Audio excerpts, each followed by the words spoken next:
Good afternoon. A woman is dead following a shooting in Etobicoke this morning. Now, police are searching for the person who pulled the trigger. CTV's Janice Golding has been following the investigation and joins us live with more details. Janice.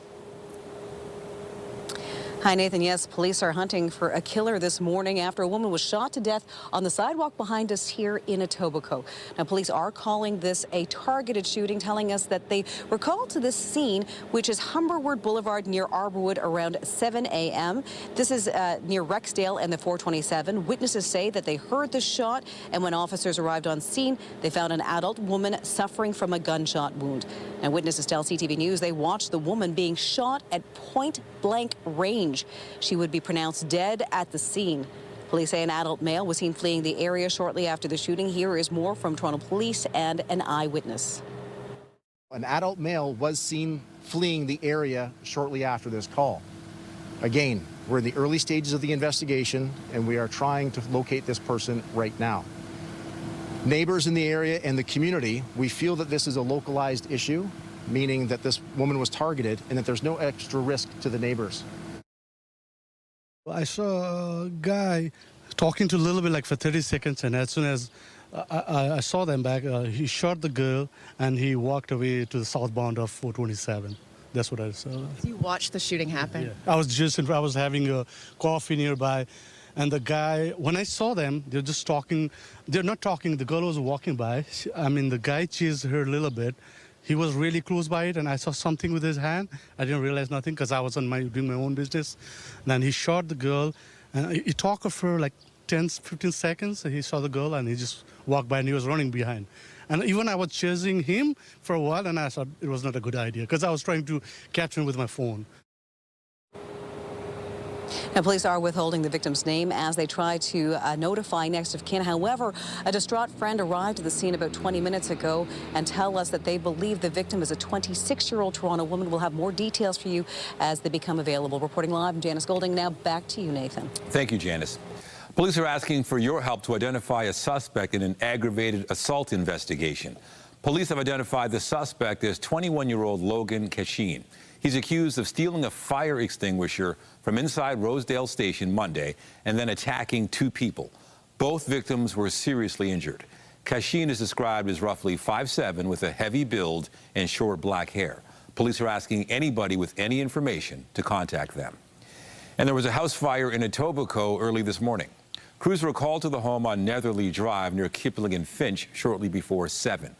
Residents nearby were forced to leave because of the fire, but there have been no reports of flames spreading to other homes. The cause of the blaze is still being investigated. Nobody was hurt.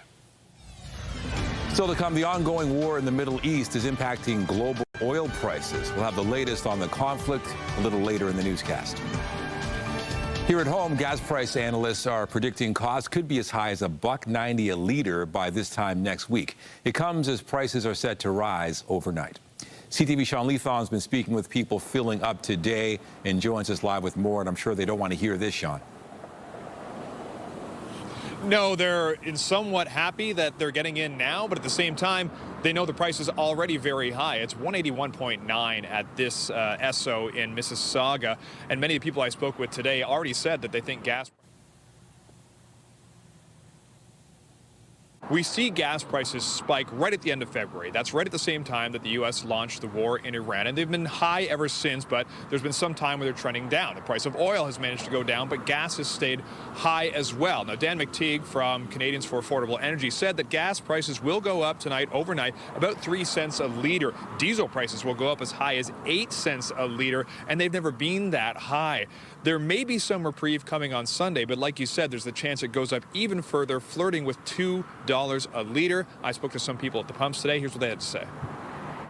On a scale of 1 to 10, 10 being horribly upset,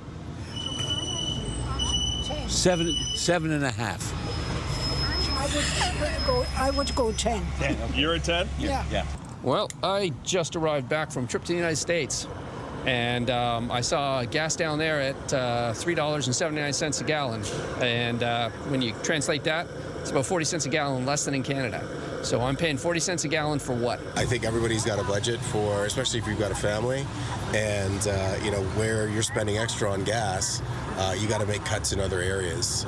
You know, so if your kids are doing sports, if you're planning that vacation, you know, these things are all affected. Now, you heard me mention earlier that Dan McTeague said that there could be some reprieve in a few days. So he says if people can hold off until Sunday, it may be a little bit better with a forecasted drop there. But the trend long-term is going in the wrong direction. Reporting live, I'm Sean Leathong. Nathan, I'll send it back to you. All right. Thank you, Sean. A new Liaison Strategies poll indicates the Ontario Liberals have a 5-point edge over Premier Doug Ford's PC party. The poll shows the Liberals with 38% support from decided and leaning voters, with the PCs trailing with 33%. The NDP trailed with 24% support. Meanwhile, the poll shows support for Premier Doug Ford personally at 24%. I think people are really concerned about affordability. And so any sort of story that touches upon that is really dangerous. And so here we have stories about government ministers, government MPPs who live in the city of Toronto deciding to book hotel rooms rather than just go home. And I think for a lot of people who are struggling with bills, hydro, groceries, every month, you know, prices are going up, they're going and looking at this and saying, what is going on, right? Like, you know, all these ministers and MPPs charging their riding associations for dinners, Florida trips, travel to Montreal. And I think regular people are looking at this and saying, I don't have any of these expense accounts. You know, how is this fair? The poll used data from a random phone survey of 1,000 Ontarians. It has a margin of error of 3.1%, 19 times out of 20. Waterfront Toronto celebrated the expansion of a park today. It includes a new launch point as well as an event space. CTV's John Musselman joins us live from this newly renovated park with more. Hey, John. Hi, Nathan. Yeah, it's pretty spectacular down here. A beautiful view of the city skyline. This is the expansion of Biidaasige Park. It officially opened last year, but this is the western side that's being unveiled today to the public. They had a ceremony down here today with all three levels of government, federal, provincial, municipal. The mayor was also on hand, and Waterfront Toronto. Now, this is pretty amazing what they've done here. Keep in mind, this is the old Portlands. This was an industrial area. It was contaminated. It was polluted. There wasn't much happening, and there's been a major transformation of this area. If you haven't been down here in a long time, you would be really surprised at what you would see here. Trails, thousands of new trees, shrubs. There's also canals where you can canoe and cove.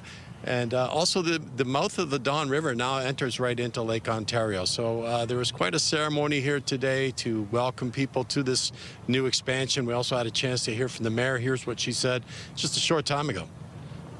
5,000 trees went into the ground, as the minister said. 77,000 shrubs. 2 million plants. 2 million plants. And slowly the river came back to life. It is no longer a flood zone because the river can then connect to the lake. The salmon returned. The bald eagles came back. Families started picnicking where there had only been concrete and waste. In the area we're standing on here right now, Nathan, it's sort of a sloped grassway where they hope to have some smaller concerts in the evenings or performances, and it would look pretty cool with the skyline in behind. Reporting live, I'm John Musselman. I'll send it back to you. All right. Thank you, John. New figures from Open Table are offering insight on the uptick in business at Toronto restaurants during the FIFA World Cup. Compared to the same time last year, the booking service says dining reservations were up an average of 18% on match days at Toronto Stadium. Dining was up 28% on average on days when Team Canada was playing. For the World Cup final between Spain and Argentina, seated online reservations in the city were up 38% year over year. Meanwhile, Ozfest is back this weekend. The street festival, which is in its 10th year, will take over Ossington between Dundas and Queen from 11 a.m. to 10 p.m. tomorrow. It will feature live music, shopping, as well as food from local restaurants. TTC service will divert around that and other events taking over Toronto streets this weekend, like the Beaches Jazz Festival. But there are also some more significant service changes to bear in mind. Service on Line 4, Shepherd, ends at 11:59 p.m. tonight to allow for track work. Shuttle buses will run instead. Then on Sunday, trains won't start running between St. George and Broadview until 11 a.m. And that's because crews will be replacing a beam on the Prince Edward Viaduct. That same day, the TTC's July service adjustments take effect.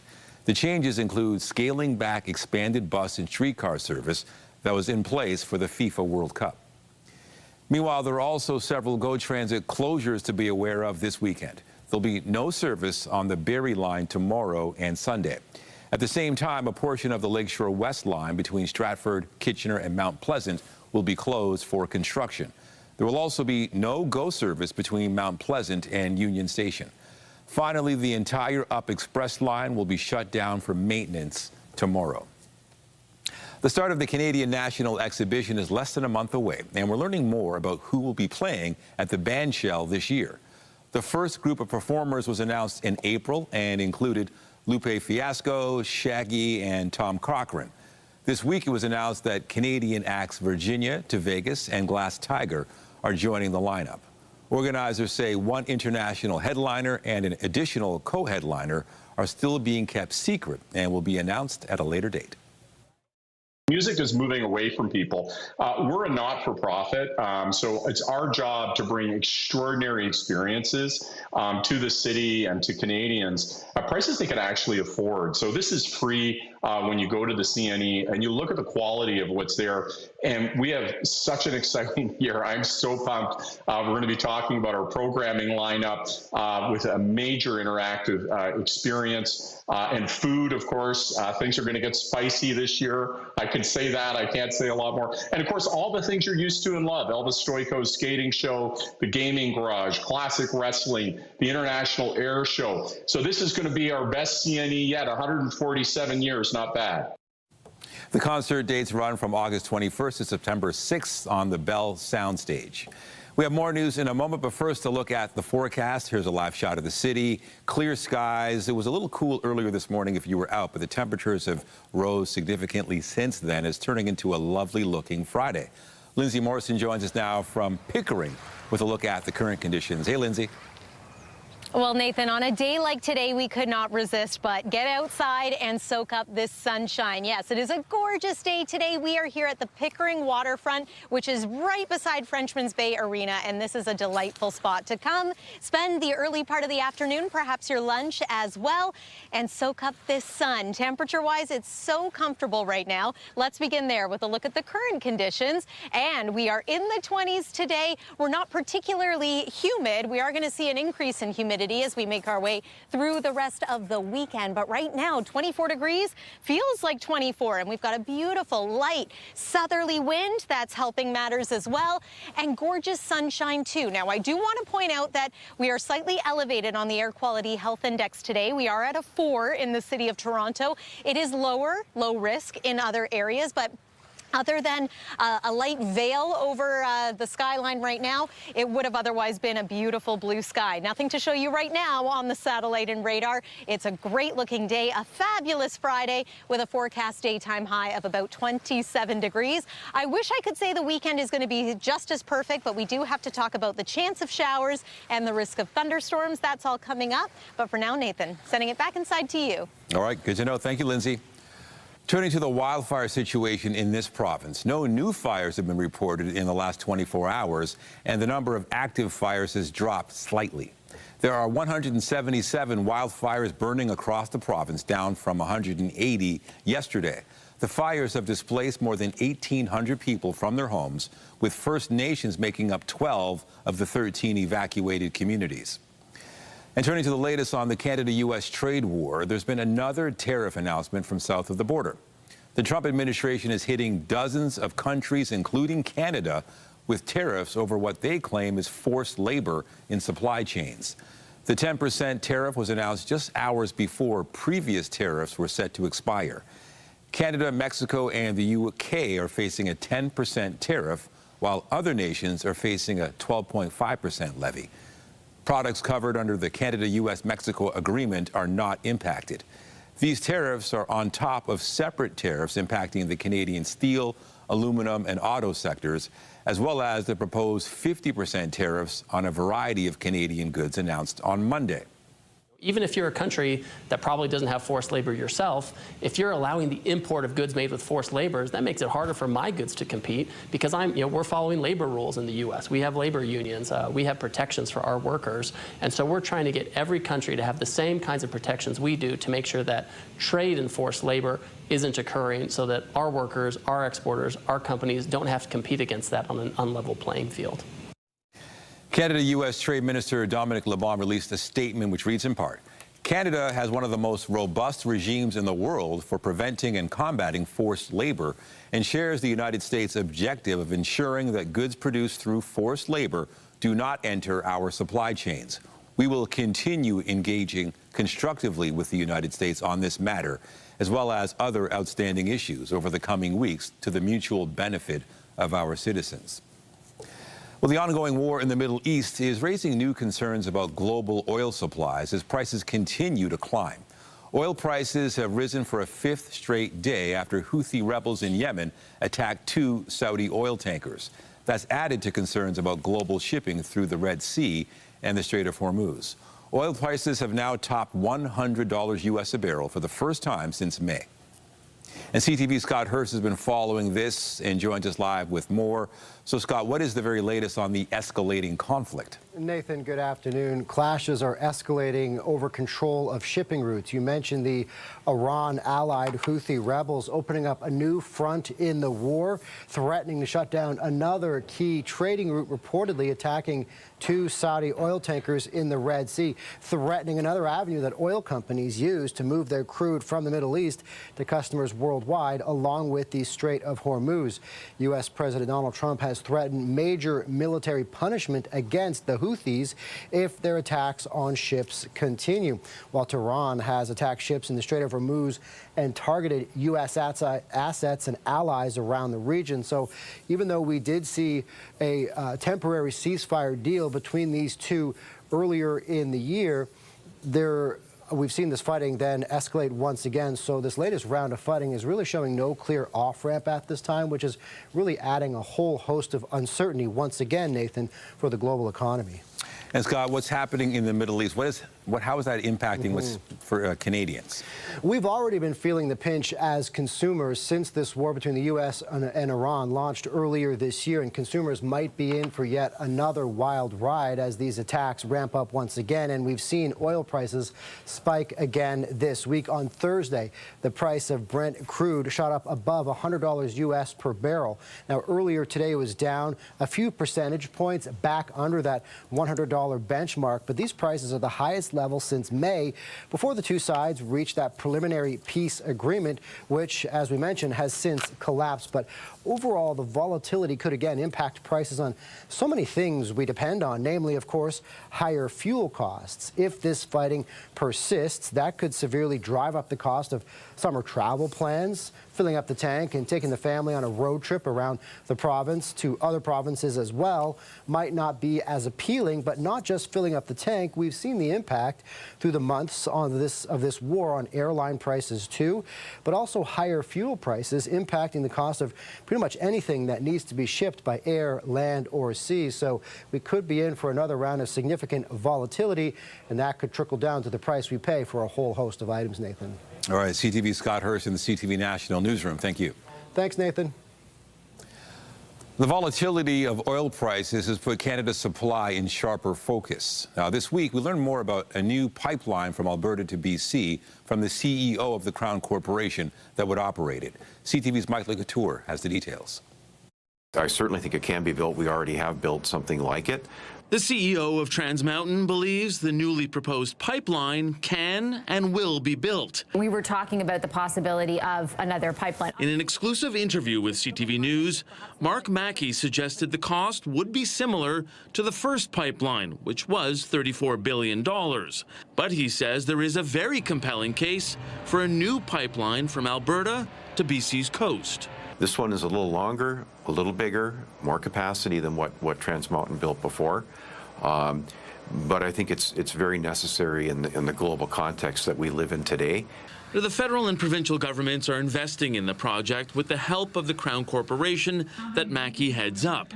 Pembina Pipeline Corp has also agreed to a potential 10% stake. Prime Minister Mark Carney has also referred the pipeline to the Federal Major Projects Office for approval. Carney has pointed to the federally owned Trans Mountain Pipeline as an example of a project that is working, and Mackey agrees. We paid $1.7 billion into the Treasury last year in dividends and interest. We'll beat that this year. You'll probably reinvest some capital in the years thereafter. This is going to be a very profitable investment for the country, the legacy Trans Mountain. I expect the new system to be the same. And the overall economic impact that that system will enable is ginormous to the country. Asked if he believes the federal government should sell the pipeline it already owns, Mackey said he thinks Canada should hold on to it, adding it's far too strategic to the country. Mike Lecouteur, CTV News, Ottawa. To the Middle East, where the U.S. says it finished its 13th night of strikes against Iran. Hours after that, drones targeted a city in northern Iraq, where American forces are stationed. 5 of the drones were intercepted and shot down. No injuries or damage were reported. Bahrain reported it also intercepted Iranian aerial attacks, but didn't say if there were any casualties or damage. Donald Trump says he doesn't think China or Russia are participating in the Iran war, but the U.S. president warned if they did get involved, it would be very bad for them. In Ukraine, a Russian attack near Kyiv killed at least 10 people and wounded nearly 100 others. The attack hit the grounds of a privately operated military training site that was hosting an event. Emergency crews responded to the area where 27 homes and 44 vehicles were also damaged. Meanwhile, a Ukrainian attack on a military plant in Russia killed 6 people and injured 26 others, according to the regional governor there. Ukraine has expanded its campaign with bigger and more frequent drone attacks inside Russia. An estimated 80,000 people have been displaced as wildfires burn out of control in southwestern France and central Spain. Hundreds of firefighters have been deployed, and additional ground and aerial crews were sent today to tackle one blaze. Meanwhile, another major forest fire remains uncontained further south down the coast. In Spain, the government has declared a national emergency for wildfires for the first time.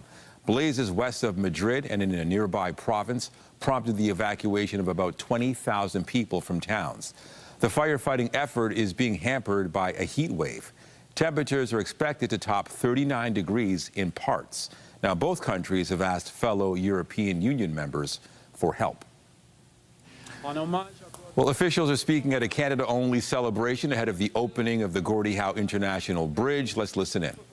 Partenariat qui profite à nos deux pays depuis des générations. This bridge is a game changer, just like Gordie Howe was in his day. And we prepare to welcome first crossings on Monday. Let us remember why we built this bridge: to connect our communities and our countries, to inspire and improve lives, to create and safeguard jobs, to build a resilient future, and to build Canada strong. Thank you. Merci.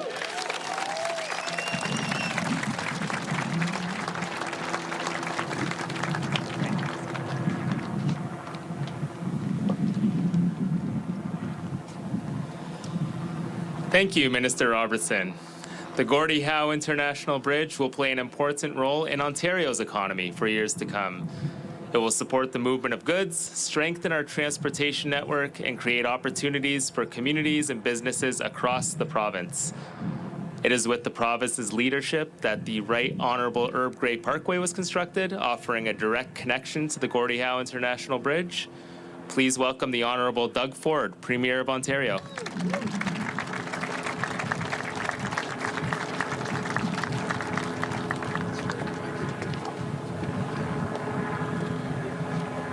Boy, what an amazing day today. I think the weather gods are looking down on us, and I just want to thank everyone, and good morning. It's great to be here in Windsor. Yes, it is my favorite town, next to Etobicoke, that's it. So along with Chief Nikki Megwich, and thank you. Thank you for your community, First Nations community, and everything that you do. I'm here as well. I want to thank Minister you're a champion up here. Are we going to have a little game after? You're a lot younger and you're a lot better shape than I am, so you better get the defibrillator out. And Lisa, man, I got to get you down to like a Blue Jays game. You have the most amazing voice. It was like, wow. You know, Canada has talent. Do we ever? And again, Minister Robertson, thank you. And Ambassador Wiseman, I guess you're up next. And then the mayor, you're after me. Greatest mayor ever. Wait until I get a call from the rest of the 444 mayors. I just want to thank Chuck and Marie and the entire team right here at Windsor Detroit Bridge Authority, as well as Steve DeWitt, CEO of ACS. Thank you, Steve. And all the workers that made this possible. And there's thousands of them, including those from LiUNA, the operating engineers and the iron workers, and all the people in the skilled trades. Thank you. And it's an honor to be here, joined by Murray, Marty, and Mark Howe. And I think, what is it, guys, about 30 Howe members of the family, probably a little more than 30. And I know your mom and dad would be so proud. His legacy will be here for well over 100 years. So God bless Gordie. And I know your mom, Colleen, would be as happy as anything, too. And I was saying to you, Murray, I know your dad would be in the middle of that game when the kids were playing and teaching them, how to throw a little elbow and this and that. But today is such an important and long-awaited day as we finally mark the opening of the Gordie Howe Bridge.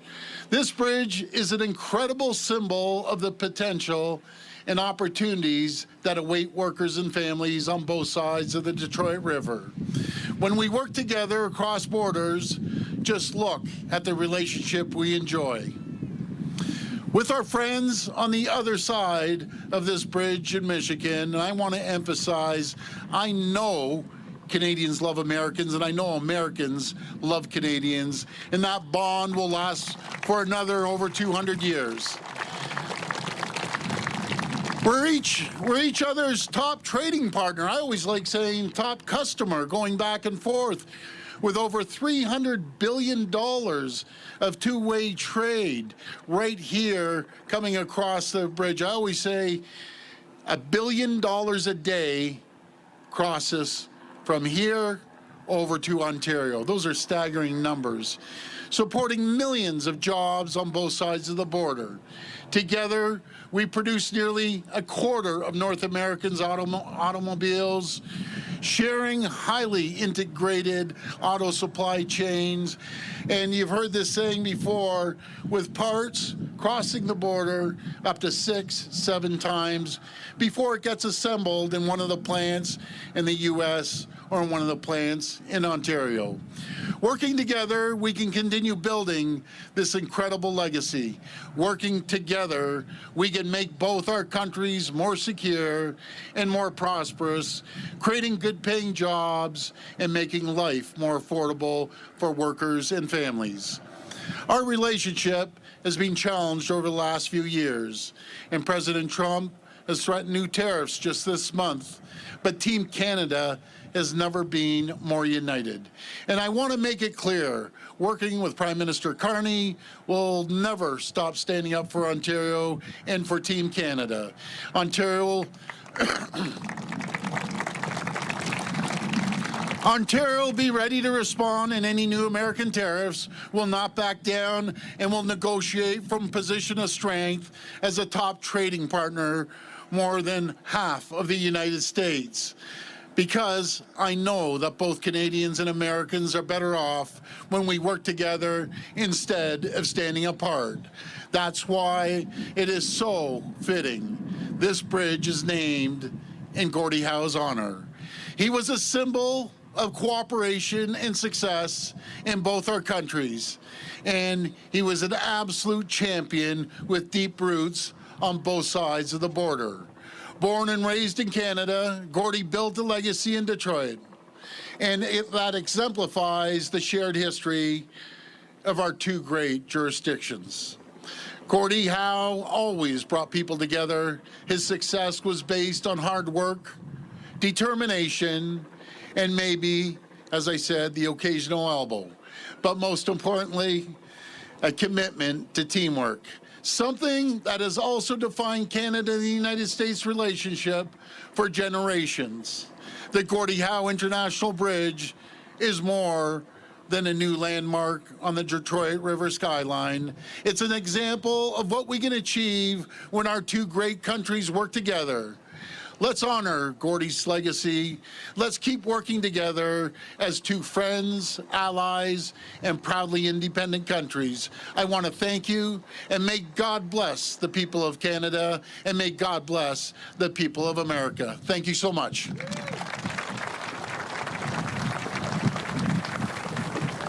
All right, listening to Premier Doug Ford and other officials celebrating the opening of the Gordie Howe Bridge over the Detroit River. Lots of thank yous. He, of course, did touch on Trump's tariffs. For years, the people and he of did Windsor say and that Essex County Ontario won't back down. He also reminded us that Canada is the U.S.'s top trade partner. And he says the bridge itself is a symbol of what the two countries can accomplish together.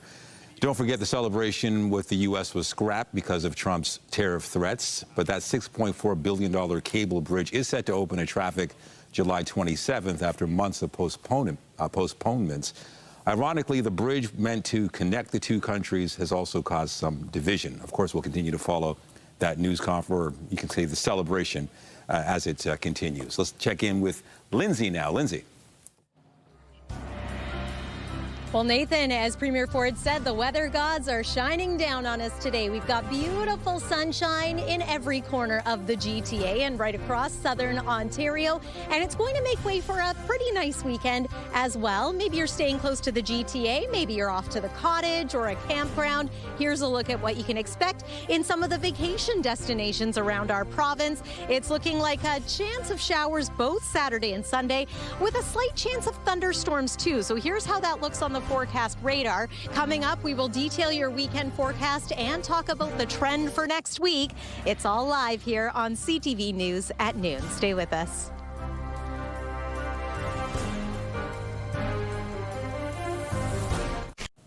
Well, we've gone through quite a bit already this summer, Lindsay, but today seems like the perfect day. Yeah, it's so nice and calm outside, Nathan. The sun is shining. The sky is pretty blue. There is a little more air pollution today than there was the last couple of days, but we are in a really gorgeous spot of the GTA. You know, it's interesting. This Pickering Waterfront area did suffer from some storm damage a number of years ago, but just last summer, a brand new boardwalk reopened. There's a pier here. There's some great restaurants and places to get an ice cream cone, and it's just so nice and peaceful to maybe come down for a lunch break or an afternoon stroll. And to your point, today is the perfect day for it. So nice to be in Pickering. And no matter where you're joining us from in the GTA, we've got a pretty decent weekend forecast to talk about too. Let's get to it. Weather is brought to you by the Presler Law Firm Injury Lawyers. You don't pay unless they win. Now, as we take a look at what's expected temperature-wise through this afternoon, we're already at 24 degrees. We're still expecting to warm a few degrees from here. And while there is a little bit of humidity, there isn't quite what we're going to be expecting as we make our way into the weekend. And that's the fact that it's going to be feeling into the low and mid 30s in places. Feeling like 29 at the height of the day today, wall to wall sunshine. You can get out and enjoy it. You might want to find a shady spot after a while. We are expecting a sunny, dry day right throughout into the evening hours. Here's a look at what you can expect. And temperatures remaining comfortably warm right into the late evening, staying at about 21 degrees by 11 p.m. tonight. But then we are going to slip into the teens for the overnight hours. Won't be quite as cool as it's been the last couple of nights. Of course, we've dipped into the low teens. This time we are much closer to seasonal for the overnight and waking up for your Saturday morning. Your Saturday looks pretty good. 28 degrees is going to feel like 33. We have a chance of showers in the afternoon. We'll show you that on the forecast radar in just a moment. But yes, a southerly breeze that should feel quite nice out there. And tomorrow night sunset time, 8:48 p.m. Here's a look at our fly around temperatures for tomorrow. Again, a sunny, great looking Saturday for us. Temperatures in the upper 20s. It should remind you of the fact that our seasonal average is 27 degrees. And as you can see, just about everyone is going to be hitting that mark through the day tomorrow. All is clear right now on the satellite and radar. We are dominated by high pressure. However, there is some rain impacting parts of northwestern Ontario. We're going to watch that system into the day tomorrow. And then some instability develops across southern Ontario. And that's what brings us the chance of showers in the afternoon. So these are going to be very isolated, very scattered in nature. Not everyone is going to see wet weather, but of course it is worth pointing out with so many outdoor activities going on, especially on a Saturday and a Sunday. There's about 2 p.m. on Sunday. So notice a bit more of a cluster around the GTA beginning in the early afternoon. Eyes on the sky right into the early and even mid part of the evening with that risk of thunderstorms. Then we're going to clear out for Monday, overnight and into Monday. Worth pointing out, though, that Monday we once again see another chance of showers. It is a bit more of an unsettled pattern heading into the early days of next week. No particular day looking like a washout, but you may just want to keep the umbrella handy for a couple of days. And temperature-wise, we are near seasonal to finish off the month of July. And I think that's worth pointing out again, Nathan, is the fact that this is the final weekend of July. Oh, I hate to think about that in the summer, but all is looking pretty good as we inch our way into August next week. Also want to update you, Nathan, we've been keeping an eye on water quality at a couple of the beaches around the GTA, and there has been some improvement at Sunnyside Beach, but you're still going to want to take care and keep an eye on the water quality if you're heading to Bluffers Park Beach. I'll send it back to you. Good to know. Thank you, Lindsay. Well, the Blue Jays begin a series with the red-hot Boston Red Sox tonight. They will be aggressive and go after a starting pitcher. Off the glove of the shortstop, Williamson into left. The Jays beat the Tampa Bay Rays 3-1 yesterday afternoon, snapping a 4-game losing streak. The team currently sits 6 games out of the final wild card spot. First pitch against the Red Sox is set for 7:15 in Boston. The Red Sox recently had a 15-game winning streak snapped by the Baltimore Orioles. The WNBA's All-Star Weekend kicks off tonight with a skills competition. Tempo guard Marina Mabrey, the team's first ever All-Star selection, will be taking part in the three-point competition. She's made 82 three-pointers so far this season, which is the most in the league. The WNBA's All-Star game will take place tomorrow in Chicago. Meanwhile, LeBron James has made his decision. One of the greatest to ever do it will suit up for the Philadelphia 76ers next season. ESPN is reporting James is set to sign a 2-year, $8 million deal with the Sixers. He made nearly $53 million with the Lakers last season. The 41-year-old says he was pretty sure he played his last game when his 23rd NBA season ended earlier this year. But James insists he still truly loves basketball and has more to give.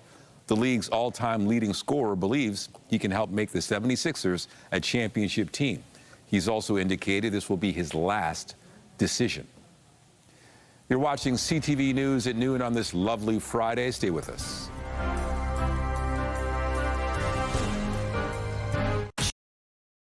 A few albums that have been generating some buzz officially released today, including the newest offering from Shania Twain. No coat, no shoes in the south in the sun, running around with my tattoo. Twain performed the song Dirty Rosie this week on The Tonight Show with Jimmy Fallon. The song is from her new album, Little Miss Twain. It's the Grammy winner's 7th album, which is being billed as her most eclectic and autobiographical to date. Spanning several genres, Twain says the album is giving fans a taste of where she came from and how that shaped her point of view. Spring, summer, 26, when the world is gonna end, no hope for anything. Also out today, the latest album from Charlie XCX is titled Music, Fashion, Film, and it's the highly anticipated follow-up to 2024 electro-pop phenomenon, Brat. This time around, the singer turned her focus to the rock genre while reflecting on fame in 2026. A short film accompanying the album is out later today. Johnny Depp is making his return to the big screen, taking on a classic role in a reimagined version of A Christmas Carol. I say to you, sir, Merry Humbug! Merry Christmas! Humbug! And a Happy New Year! Humbug! Depp will be playing Ebenezer Scrooge, the crotchety protagonist from the Charles Dickens tale. He'll star alongside Rupert Grint, Daisy Ridley, Ian McClellan, and several other big names in Ebenezer. The trailer says it features a name you know and a story you don't. It's out November 13th. Still to come, with a potential WestJet flight attendant strike looming, the airline is making preparations ahead of the busy August long weekend. Details on the new rebooking options available to travelers coming up on CTV News at noon. Get Toronto's top stories, breaking news alerts, and watch live. Download the CTV News app. Ahead of a possible flight attendant strike, WestJet is offering customers set to fly from July 30th to August 4th the chance to change their bookings for free. WestJet flight attendants could go on strike as soon as August 2nd. The airline says talks with CUPE, the union representing flight attendants, continue to progress and is optimistic an agreement can be reached. WestJet Encore flights booked on a Q400 plane and WestJet codeshare flights operated by airline partners will not be impacted if a strike happens. Today is the deadline for federal workers to apply for an early retirement program. In December, roughly 68,000 public servants were given notice that they were eligible for early retirement. So far, more than 9,000 workers have applied.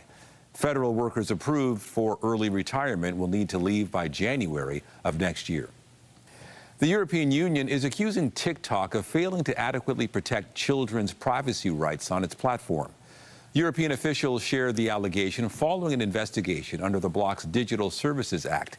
It found that it was much easier for users ages 13 to 15 to keep their accounts private from adults compared to accounts registered to 16 and 17-year-olds. As a result, the probe concluded children have been left exposed to cyberbullying, unwanted contact, and predatory behavior. TikTok said it would review the findings and engage constructively. The EU could issue a fine depending on how that process plays out. Coming up, a farm in southwestern Ontario is attracting visitors who want to see its animals with outsized personal ties, or make that personalities. We'll have more on our Days of Our Livestock when we come back.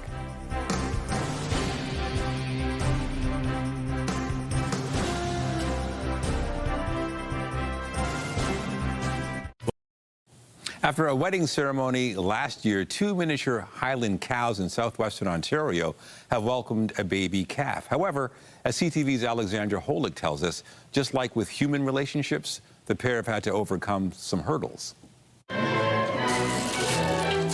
It was just over a year ago that Muriel and Rhett joined together in holy matrimony for a first-of-its-kind cow wedding.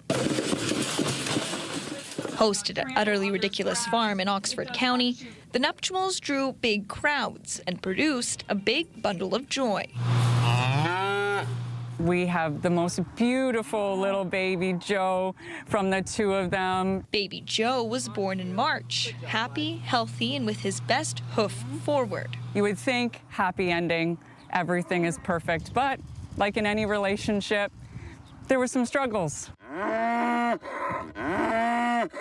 Rhett, unfortunately, has had an affair with Muriel's best friend, Cookie. And we know this without a doubt now because she had a baby. When Ginger Snap was born earlier this month, the two-timing bull was put out to pasture. I've been talking to Rhett about rebuilding trust and what it takes for a long-lasting relationship. It's going to take some time. The couple is back in the same corral for now. Muriel, is there any chance that you'll take Rhett back?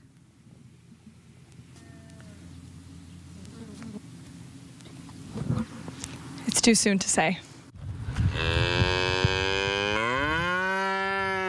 In the meantime, the farm has seen a boost in visitors hoping to catch the cast of four-legged characters, all with their own personalities. We've named it Days of Our Livestock because that's just what it's become. But we have seen a lot of people coming really wanting to meet the couple, which has been really nice to see. The hope here on the farm is that Muriel and Rhett will move past this and go on to greener pastures with baby Joe and the rest of their growing family. Alexandra Holick, CTV News, Oxford County. Hopefully things work out with those two. Hey, Lindsay, how are things outside? I have to acknowledge how many puns there were in that story, Nathan. I was highly entertained. It is glorious out here. What a beautiful afternoon and kickoff to the weekend here in the GTA. We've been live in Pickering, and now we are seeing Frenchman's Bay Marina just over my shoulder here. Such a great spot to spend a summer afternoon. Let's take a look at the UV index for today, and just about everyone is high or very high this afternoon when it comes to the sun and its strength, so don't forget the SPF before you venture out into this afternoon. If we can, we'll also show you our overnight at a glance tonight. 18 degrees is what we're forecasting for a low. Tomorrow's temperature in the upper 20s. The weekend forecast is looking pretty good too, although we do have to point out that we have the chance of showers both Saturday and Sunday afternoon. Slight risk of a thunderstorm also, especially on Sunday. And then temperature-wise, we are trending near seasonal to finish off July. Have a great afternoon, everyone. Nathan, back inside to you. All right. Thank you, Lindsay. And that's it for CTV News at noon. Remember, you can get Toronto's breaking news all day long on CP24 and at ctvnewstoronto.ca. For Lindsay Morris and all of us here, have a great day. I'm Nathan Downer. Be sure to join us later for CTV News at 5 and 6. Take care. That's all.